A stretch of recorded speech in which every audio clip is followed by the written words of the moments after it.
आज जो मुनकरे मिलाद का ये एतराज है, क्या इस तरह सहाबा ने भी किया? क्या तुम सहाबा से ज्यादा मोहब्बत वाले हो? इस तरह ये आराइश और ज़ेबाइश, ये सब कुछ क्या वहां मौजूद था? सवाल करने का तरीका तो सीखो। इमाम ज़हबी ने मोजम शुयूख ज़हबी में एक बात लिखी कि इमाम अहमद बिन हंबल से पूछा गया कि अगर रसूल अकरम सल्लल्लाहु अलैहि वसल्लम की कब्र शरीफ तक बंदा पहुंच जाए तो क्या हाथ लगा ले प्यार से? तवज्जो करना, उस वक्त ये 4 दीवारें नहीं थी। उस वक्त जो है वो इतनी ही एक दीवार है, कमरा है, दरवाजा खुला है, बंदा जा सकता है। तो इमाम अहमद बिन हंबल ने कहा ला बासा बिही, इसमें कोई हर्ज नहीं। आज तो मुवाजा शरीफ पे हाथ उठाए तो डंडे पड़े उसको, वहां कब्र को हाथ लगाए, अच्छी तरह फेरे और चूमे। ये हंबली मजहब है, वहाबी हंबली नहीं है।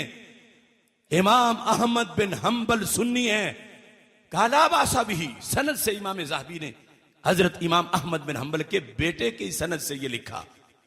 अब ये लिखने के बाद अजीब सवाल ज़हन में आया, हल्ला फ़अला ज़ालिका सहाबा, तो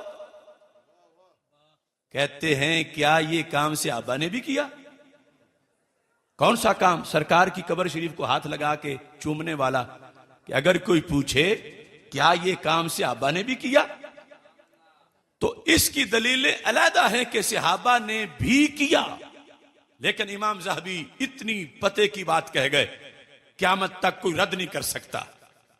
आपने कहा होश करो, हर बात में हम बाद वालों को सहाबा के बराबर ना तोलो, हमारी हैसियत भी देखो, हमारी कमी भी देखो। कहते हैं जिन लोगों ने अपनी आंखों से सरकार का दीदार किया हो, अपने होंठों से महबूब के हाथ चूमे हो, सरकार का लुआबे दहन माथे पे लगाया हो, सरकार के हाथों से मुंह मुबारक खुद वसूल किए हो, वो अगर कब्र शरीफ को हाथ ना भी लगाएं तो कोई बात नहीं, उन्होंने खुद सरकार के हाथ तो चूमे हैं। और हमें जब ये मौका नहीं मिला तो फिर फरमाया तुम सिर्फ हाथ लगाने की बात करते हो। इमाम ज़हबी ने कहा हम तो कब्र से मुआनका भी करेंगे। ये कमी है, महरूमी है हमारी, की उनसे सबकत नहीं, ये महरूमी है और हम उसको दूर करना चाहते हैं। आम इंसान नहीं, इब्ने तैमिया के शागिर्द हैं लेकिन हैं सुन्नी। मोजम शुयूख में अपने असातिज़ा में उन्होंने इब्ने तैमिया का भी जिक्र किया है। आला हजरत बरेलवी रहमतुल्लाह अलैह ने फतावा रिजविया में इसी बुनियाद पर इनकी तहसीन की है। और अस्मा और रिजाल में हर फिरका सिवाय रवाफिज की इनको अपना इमाम मानता है।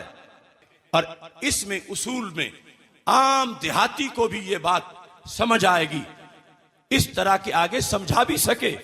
सहाबा किराम रज़ी अल्लाह तआला अन्हुम दीन की असल हैं और हम दीन की फरा हैं।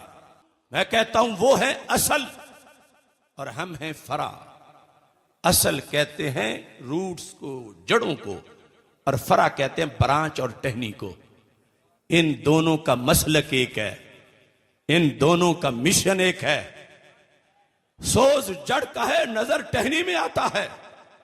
दोनों मिलकर जमाने को खुराक देती हैं, दोनों मिलकर जमाने को खुशबू देती हैं, दोनों मिलकर जमाने को साया देती हैं। मगर कुछ फर्क भी है।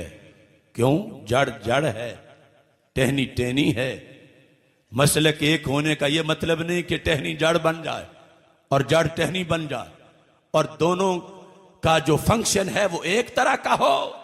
नहीं, ये तुम सब देहाती जानते हो और सारे लोग ही दरख्त तो जानते हैं कि जड़ नीचे जाती है और टहनी ऊपर आती है।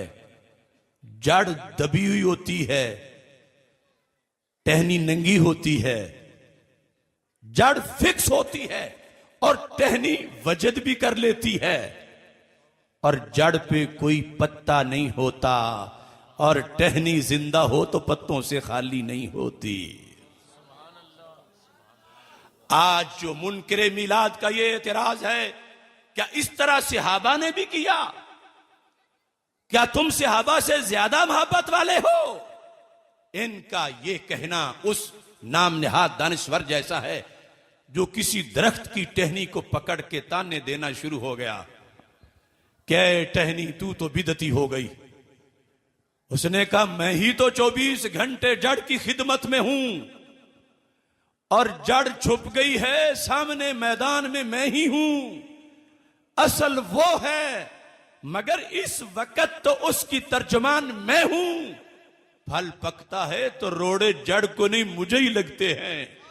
असल वो है, असल मेरी जड़ है, मैं तो उसकी फरा हूं। मुझ पे ही ताने हो रहे हैं कि तुम्हारा रस्सा ही बदल गया है जड़ से, तुमने कोई और मसलक बना लिया है। टहनी ने कहा कोई दलील तो दो मेरे बिदती होने की। तो कहता है दलील तो वाज़ेह है कि तेरी जड़ ने जो पत्ते कभी नहीं निकाले थे, तूने ये नए काम क्यों शुरू किए। समझो तो सही अहमकों की दलील कि तुझ में और तेरी जड़ में फर्क है। क्यों? उसने पत्ते नहीं निकाले थे, तूने पत्ते क्यों निकाले। लिहाजा तू और है, जड़ और है। और इधर ये कह रहे हैं सहाबा ने ये आराइशो ज़बाइश नहीं की थी, तुमने की, वो और हैं, तुम और हो। तो हमारे बोलने से पहले टहनी बोल गई, नाम निहाद दानिश्वर, तू मेरे पत्तों को बिदत की दलील बता रहा है। याद रख, पत्ते उसके नहीं होते जिसकी जड़ नहीं होती। जिसकी जड़ होती है उसके पत्ते जरूर होते हैं।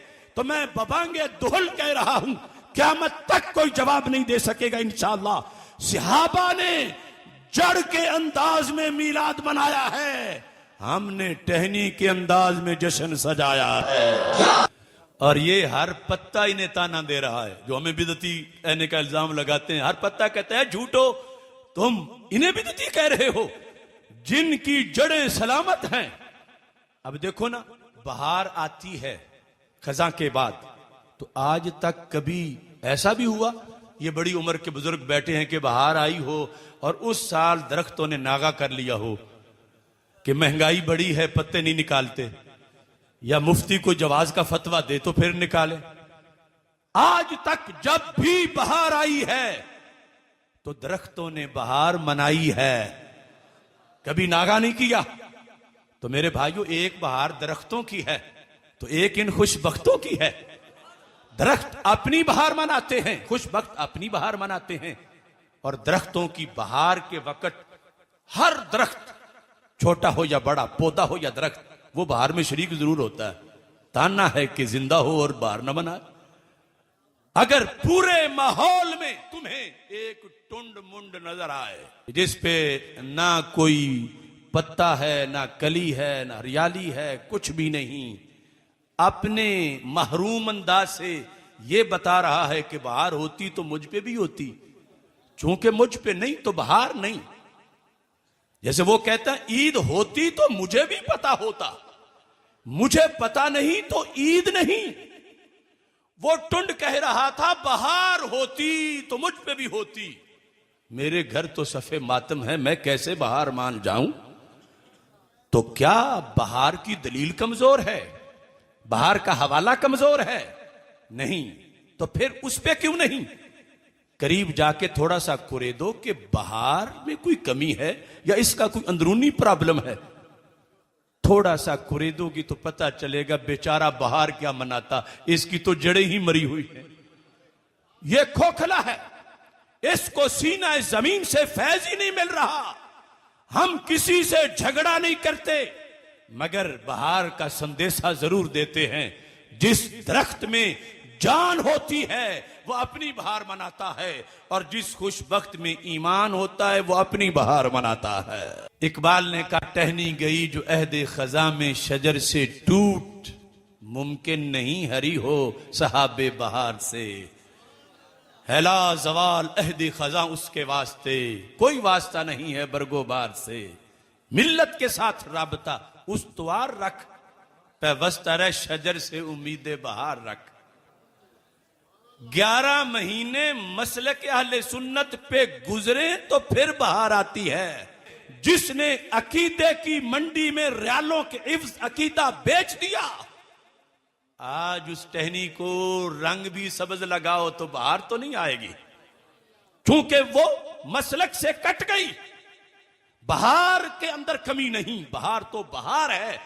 मसलक की बुनियाद पर आज क्या हुआ उसे खबर ही नहीं।